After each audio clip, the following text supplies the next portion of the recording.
अस्सलाम वालेकुम dear students. आज हम ENG 201 लेक्चर नंबर 20 स्टार्ट करने वाले हैं, जिसमें हम बात करेंगे राइटिंग बैड न्यूज़ मैसेज के बारे में। अगर आप हमारे चैनल पर नए हैं तो काइंडली हमारे चैनल को सब्सक्राइब कीजिए और साथ ही साथ बेल आइकन के बटन को प्रेस कीजिए ताकि हमारी आने वाली हर नई वीडियो आपके पास सबसे पहले पहुंच सके। और ये चैप्टर बहुत ज़्यादा इंपॉर्टेंट है। जितने भी टॉपिक्स हैं आपके चैप्टर में, ये बहुत ज़्यादा इंपॉर्टेंट है, आपने सबको प्रिपेयर करना है। तो जैसे कि प्रीवियस लेक्चर में हमने गुड मैसेजेस के बारे में डिस्कस किया था, आज हम बात करेंगे बैड न्यूज़ और बैड मैसेजेस के बारे में। ठीक है, सबसे पहले हमारे पास है ऑर्गेनाइजिंग बैड न्यूज़ मैसेजेस, कि आपने उसे कैसे ऑर्गेनाइज करना है। और देन हम उसमें फर्दर पढ़ेंगे इनडायरेक्ट प्लान क्या होते हैं और उसकी रीजंस क्या होती हैं, क्लियर होनी चाहिए, हेल्पफुल कैसे होते हैं, फ्रेंडली पॉजिटिव क्लोज कैसे करना चाहिए, डायरेक्ट प्लान क्या होते हैं, और conveying bad news about order के बारे में आप बैड न्यूज़ कैसे कन्वे कर सकते हैं। वन बाय वन हम इनको डिस्कस करेंगे। सबसे पहले हमारे पास है ऑर्गेनाइजिंग बैड न्यूज़ मैसेजेस। सबसे पहले हमारे पास स्टेप्स दिए गए हैं कि आपने हेल्प करनी है अपने ऑडियंस को समझाने में कि आपने बैड मैसेज क्यों रिप्रेजेंट किया है, और कि आपने उनका फ़ैसला क्यों लिया, तरीके से आपने उनको समझाना है।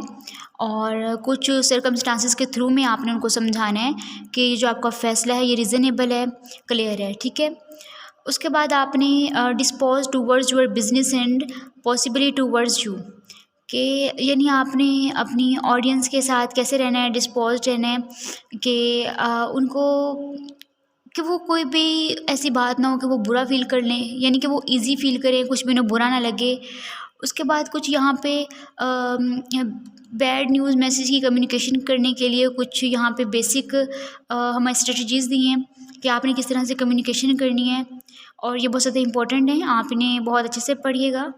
जैसे कि डायरेक्ट और इनडायरेक्ट प्लेन। ठीक है, ये दो कैटेगरीज़ हैं, ये दो स्ट्रेटजीज़ हैं, ये बहुत ज़्यादा इंपॉर्टेंट हैं। तो आपने इन्हें मस्ट हाईलाइट करना है, MCQs के लिहाज से बहुत ज़्यादा इंपॉर्टेंट है। ठीक है, इनडायरेक्ट प्लान क्या है? इनडायरेक्ट में वो हमें ये बता रहे हैं कि यानी कि इसमें जो स्पोर्टिंग डिटेल्स होती है उनको पहले रिप्रेजेंट किया जाता है, उसके बाद मेन आइडिया जो है उस पर बात की जाती है। ठीक है, और स्पॉटिंग डिटेल्स ये है कि यानी कि जो स्पॉटिंग डाटा है, जो डिटेल होगी, जो आपने मेन इन्फॉर्मेशन बीच में देनी है, जो डिटेल होगी उसे आप स्टेप बाय स्टेप बताएंगे, उसके बाद आप अपना मेन आइडिया बताएंगे। ठीक है, यानी कि जो एक्चुअल में बात है, जो ओवरऑल मेन आइडिया, उसे आप एंड में बताएंगे। ठीक है, और जो डायरेक्ट प्लेन है, इसके अंदर ये होता है कि जो एक्चुअल बात होती है वो पहले कर देते हैं, उसके बाद मतलब डिटेल, स्पॉटिंग डाटा और जो भी डिटेल होती है उसे आप बाद में एक्सप्लेन करते हैं। ठीक है, तो इन दोनों में ये डिफरेंस होता है, ये आपने याद रखना है, ये बहुत ज़्यादा अहम है। और उसके बाद हमारे पास यहाँ पे कि इनडायरेक्ट प्लान के बारे में बात की गई है। पहले आपने स्पॉट डाटा के बारे में बात करनी है, उसके बाद आपने मेन आइडिया पे बात करनी है। ठीक है, तो फर्दर उन्होंने हमें ये बताया है कि इसमें यानी कि वो हमें इसमें ये बता रहे हैं कि जो हमारा इनडायरेक्ट प्लान है वो कभी भी नो, फर्स्ट वर्ड नो से स्टार्ट नहीं होता, कि हम शुरू में इनकार कर दें, डायरेक्ट इनकार कर दें, कि ऐसा नहीं होगा। तो ये इस तरह नहीं है, यानी कि स्टेप वाइज होता है। इसमें मेन पार्ट्स उन्होंने हमें दिए हैं, 4 पार्ट्स होते हैं मेन, और उसमें एक बफर है, रीज़न होती है सपोर्ट की, उसके बाद एक क्लियर और डिप्लोमेटिक स्टेटमेंट होती है, एक फ्रेंड और पॉजिटिव क्लोज होता है। ठीक है, उसको हम फर्दर देख लेते हैं। हमारे पास सबसे पहले है बफर, कि इसमें अब हमें ये बताया गया कि जो आपकी जो ऑडियंस है उनसे आप एक एक्सेप्टिंग मूड उनका बनाते हैं, यानी कि आप कोई भी बात करेंगे वो उसको एक्सेप्ट कर सकें। आप उनके साथ एक ऐसा माहौल बनाते हैं जिसको वो एक्सेप्ट कर सकें। ठीक है, इसके बाद इसमें यह है कि आप अवॉइड करेंगे किस चीज़ से, नो से, कि आपने किसी भी चीज़ में नो नहीं कहना। ठीक है, इस तरह से आपने मतलब आपने कोई भी इम्प्रेशन नहीं देना ऐसा कोई जो गुड न्यूज़ के तौर पर शो हो रहा हो। ठीक है, उसके बाद आपने अवॉइड करना है, जैसे you should be aware that, आपने इस तरह की वर्डिंग से अवॉइड करना है, और आपने अपोलोजाइजिंग से अवॉइड करना है, और यानी कि जो आप लिख रहे हैं राइटिंग वो आपकी बहुत ज़्यादा लेंथी नहीं होनी चाहिए, इन चीज़ों से आपने बहुत ज़्यादा अवॉइड करना है।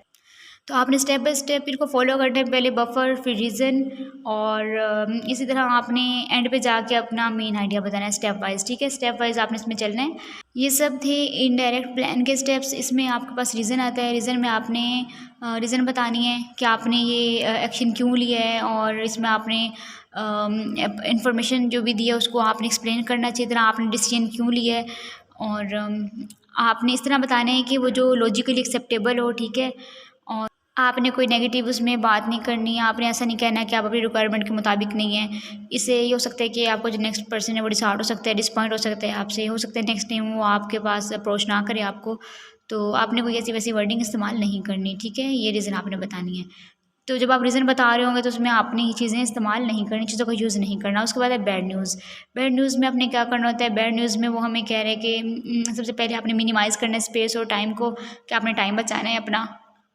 उसके बाद यहाँ पर आपने एक पॉजिटिव टोन यूज़ करनी है, पॉजिटिव टोन में बात करनी है। और यानी कि आपने अपनी बात को एक पॉजिटिव वे में बयान करना है। ऐसे नहीं करना है कि आपने कि ऐसी बात कर दें कि आप जो नेक्स्ट पर्सन है वो डिसहार्ट हो जाए, डिसपॉइंट हो जाए आपसे। तो यानी कि आपने बैड न्यूज़ ऐसे ही बतानी है, ठीक है। उसके बाद हमारे पास है कि आप यहाँ पे लाज़मी हाँ कि जैसे आप कह देते कि हम लाज़मी तौर पर इनकार कर देंगे, अफोर्ड नहीं कर सकते, तो आपने इस तरह से उन्हें इनकार नहीं करना है। तो आपने उन्हें ये कहना है कि जब हम आपसे दोबारा रब्ता करेंगे, जब हमारी रिक्वायरमेंट्स फुलफ़िल होंगी, हम आपसे दोबारा रब्ता कर लेंगे।